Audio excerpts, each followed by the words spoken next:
দুটো কাঠি সরিয়ে তোমাকে ডিমটাকে বাইরে বার করতে হবে।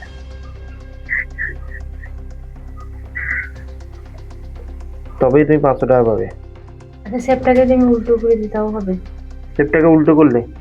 হ্যাঁ, যে কোনো দুটো কাজ তুমি উল্টো করে শুধু ওই শেপের মধ্যে যেন ডিমটা না থাকে, ডিমটা যেন শেপের বাইরে থাকে। আচ্ছা না, হ্যাঁ হবে না, আমি যে প্ল্যান করি যেগুলো শেপের ভিতরে থাকবে। হ্যাঁ,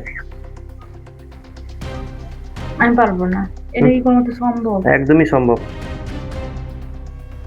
দুটো কাঠি সরিয়ে করে হ্যাঁ, হবে কিন্তু। আমি করে দেবো, তুমি কি দেবে বলো? আমি এত এগিয়ে দিতে পারবো না, হুম। আমার পয়সা নেই। পয়সা নেই, তুমি পারলে না তো? তো আমি তোমায় করে দেখিয়ে দিচ্ছি, দেখো যদি একদম সহজ। দেখা ঠিক আছে, যদি তুমি করতে পারতে 500 টাকা পেয়ে, আমি তোমায় দেখিয়ে দিচ্ছি কি করবে। দেখো, প্রথমে এই যে এইটাকে আমি সরাবো না, খালি একটু টেনে দিব এইদিকে, এরকম টেনে দিব। হ্যাঁ, কটা কাঠি সরিয়েছি? আচ্ছা একটা,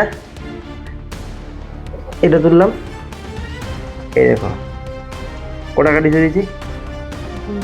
দুটো কাঠি সরিয়েছি। এই শেপটা যেমন মানে ডিজাইনটা তেমনই আছে না, ডিমটা বাইরে চলে এসছে।